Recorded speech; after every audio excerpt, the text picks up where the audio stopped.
there's one that sticks in my mind. This particular student had come to me in year 11. She wanted to do legal studies, had not done commerce in years 9 and 10. I'm thinking of a student I've currently got now. I took over a commerce class in term 4 a couple of years ago, and he was in that class, a bit of a joker, and didn't seem to take the content too seriously. She came and spoke to me about taking legal studies in year 10, but she had her doubts about it because she had her goal to become a doctor. She got advice from her brothers who said you don't need legal studies to be a doctor. She just didn't have that ability to analyse and to critically evaluate evidence and to put it on paper. She ended up taking legal studies. I saw so much potential. She was an excellent student, very engaged, always asked questions. Since year 11 started, and his connectedness to legal studies and to my teaching and to being receptive to conveying those messages and stories from international law or from domestic cases. We did a lot of work together. She wrote a lot of extended responses for me. I gave her a lot of feedback. How do I help this girl reach her full potential when she actually wants to drop the subject? My biggest issue here was to get her engaged and to really put in the work so that she can reach that potential. We focus on how to integrate the evidence.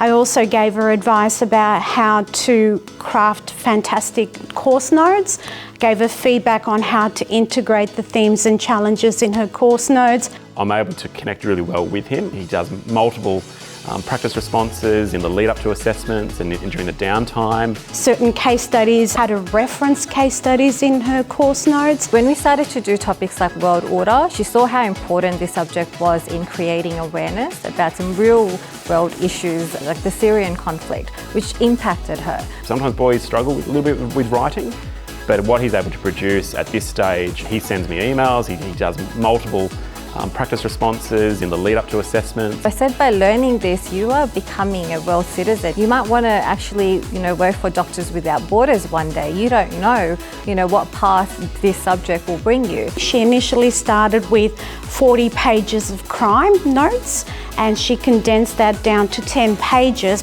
based on the feedback I gave her. Her knowledge was great. She was interested. The way he's able to critique the law and unpack justice, unpack evidence, and really connect, and that continual sustained connections to the question. The way he writes is just beautiful to see. Really excited to see what he can produce in this year's HSC. This is a student who was performing as a Band 4 student. Just a little bit of work with her. At the end of the HSC, she managed to get a very high Band 6, which I was absolutely thrilled. When a student is struggling with the content, that's when you come in. There was a point where she wouldn't stop sending me practice responses. Partnership's really important between a teacher and a student. That one-on-one interaction really makes a difference.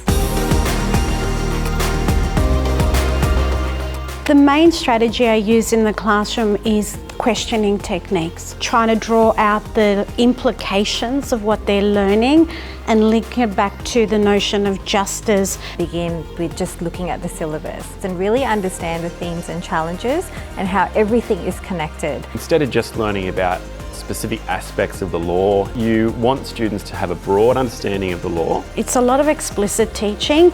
It's a lot of preparation for me as the classroom teacher. We look at the themes and challenges, define compliance, non-compliance, the whole idea of balance. High-level strategies play a really important role in my classroom. So DARTS has been something I've been using a lot recently. You want them to convey that understanding in relation to different stakeholders. So it might be victims, offenders, Indigenous people, society. I spend a lot of time in the classroom using active verbs to draw out the implications of what they're learning, the implications of the law, and get kids to think about those implications and put them down on paper. So start to have that deep critical thinking by looking at your syllabus and understanding what am I studying and how everything's connected. And you're not just focusing on, one area. You want to have the students conceptualise topics from those different points of view. You want them to communicate that understanding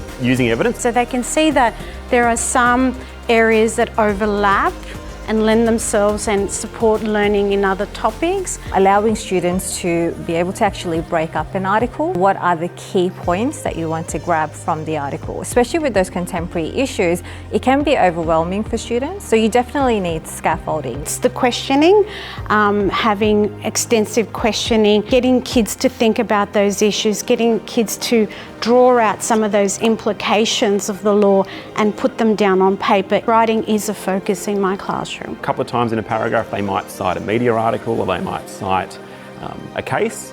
You want students to connect that back to justice as well. You want to link it to the syllabus dot point, even link it to the course outcome. All of these skills are very important in allowing our students to understand why are we looking at this media article, how this evidence can actually help me write a really detailed paragraph. Rather than just regurgitating information from an article, a table would be really good to put down your thoughts and being able to link it back to justice. When you see the kids engage with you in the classroom and really think about some of the issues, I think that's my aha moment. My kid absolutely loves legal studies, it's his favourite or her favourite, and parents retelling that to me really makes me feel rich inside. My light bulb moment is just working with students and making an impact for them and helping them reach their goals.